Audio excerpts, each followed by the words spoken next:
Welcome back. Let's have it out. My guest tonight is Radio DJ Vukani Masinga, better known as Chili M. And now, we are now joined by Nkini Pasha, a board member of spokesperson of SADC. Welcome, sir. Thank you. Good to be here. Thank you for having me. Thank you. Nkini, how does SADC assist in that situation of depression? Well, first of all, as a South African Depression and Anxiety Group, we are an advocacy group for mental health or mental illnesses in South Africa and also, outside of South Africa as well.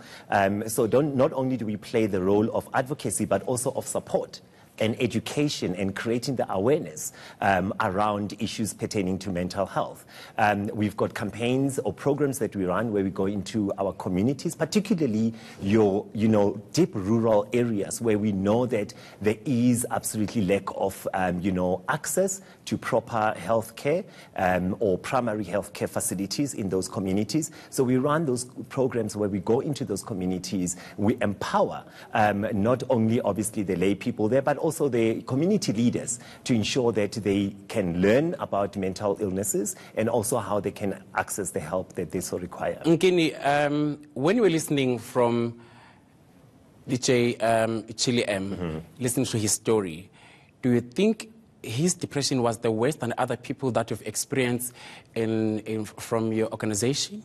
Look, we all as individuals, we all are unique in some ways. So, of course, I really would not sort of venture into that sphere in terms of defining whether it was more severe or not.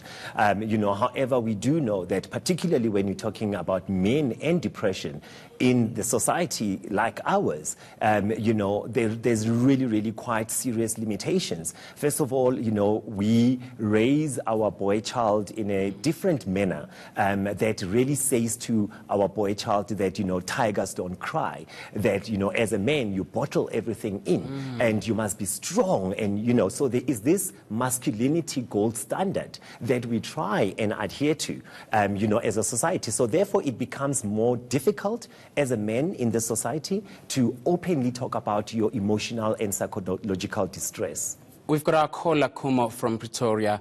Welcome to NCA, Kumo. Hi, how are you guys? Well, thanks. And you, Kumo? Fine, thank you for asking. My question is, how does one know that going through depression? Because I like to think that I might be going through, but I don't want to self-diagnose myself. Because whenever I'm home, I tend to become very irritable, very moody. I want to be alone. I don't want my parents near me or any, especially my brother. I'm always showing aggressive. Whenever I'm outside, I'm always be more everyone knows myself. But yeah, how does one, how can I tell that I might be going through such things? And if so, where can I go to get help? Okay, thanks, Kumo. Nkini, how can you answer? Kumo is asking, how can I see that I've got the signs and symptoms of being depressed? Of being depressed. Kumo talks about being moody. Now, when we talk depression, depression is a mood disorder. So there is a significant change in your mood, and that then comes with, a set of classical symptoms that would then characterize. Now, remember, we all go through, sad moments in our lives. We might be disappointed by a particular situation that we experience that might make us feel down and feel sad. However, when that sadness persists for a period of at least 2 weeks, it's telling us that, that it could be a significant problem, underlying problem, and that would then require some medical attention. He mentions feeling irritable.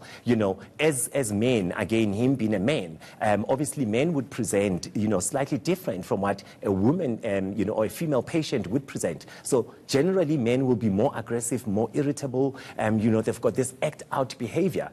Substance abuse is quite a big one, where men will tend to alcohol and other recreational drugs to try and cope, with their depression because they can't talk about it, they have to bottle everything in and toughen up and be a man, But also when you're looking at other key symptoms, obviously change in eating patterns, some people will tend to, lose appetite, so they won't feel like eating. Other people So meaning those are the signs. those are now the classical symptoms of depression. So change in eating patterns, other people engage in what we call comfort eating, so they will tend to eat a lot.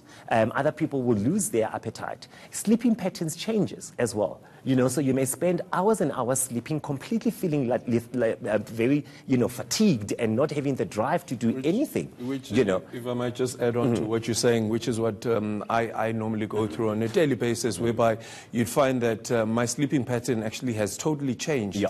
I'm more active at night rather than during the day. And then during the day, I am so exhausted and so tired that that's when I really get to rest. Yeah. And if you look at it, that is not really normal. But the question that I'd like to actually ask you is that when does depression turn into suicidal mode, and when is that triggered, and what should one actually be wary over? I like that. Can you Indeed, and I think we should have actually started there, because remember, being a mood disorder, there's various factors that can actually lead one to developing depression. It is a medical condition. Being moody. Exactly. It's more than just being moody.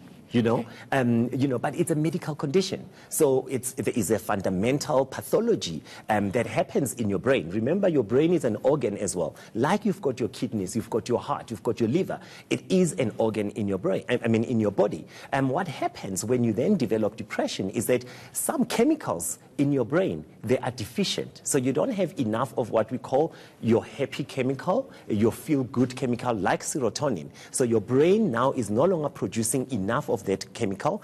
Parts of your brain then shuts down. And those are the parts that really are responsible for you to be feeling, positive and really upbeat, and, your mood, it's high. So you start to then, those parts of your brain shuts down. And that's where then you start looking to suicide as a way out and as a solution. Okay, we've got Serena from Durban. Hello, good evening, Serena from Durban. Hi, good evening to you. Evening, Serena. Yes. Yes, welcome to NCA. What is your story? I have been suffering from depression from the age of 15. And until this day, I don't know. I just can't seem to be coming right. I just start crying all of a sudden.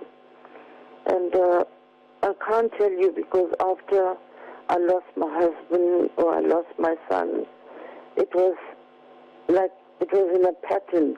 One after the other was just dying. My mom passed away. My husband passed away. I lost my son. And it's like I scream and I cry at night. And then I talk to the walls. And then at times I feel, there's no sense in me living. What is life for? To be suffering like this here. And taking antidepressants my whole life. And then from May, June, July, August, September, I have been in and out of hospital. I had 2 heart attacks. And I have water in my lungs. And then I can't think right.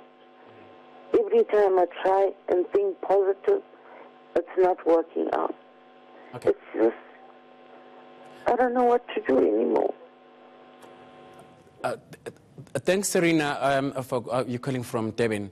Nkini, how can you answer this question, Serena, the things that she's going through? Yeah, it sounds like she's definitely suffering from, major depressive disorder. And what I would urge Serena is, get in touch with us as the South African Depression and Anxiety Group. Okay. We'd like to engage with her, because although it sounds like she is on treatment, she has been suffering from this for quite a while. It could be that perhaps the medication that she's on is no longer as effective, or maybe the dosage. So there could be multiple issues. But also, remember, we recommend both pharmacotherapy, which is the medication, and psychotherapy. And this is where then, you go through counseling. And there's different, obviously, forms, of counseling that we engage in. So I would definitely urge Serena to not lose hope, number one. I quite commend her for even making this call to reach out to us. So I really, really would encourage her to get in touch with us as the South African Depression and Anxiety Group, and we'll be able to then engage. And of course, I'm sure our numbers will be flighted on the screen as well, so she could definitely use those contact details. We will continue to take calls after the break.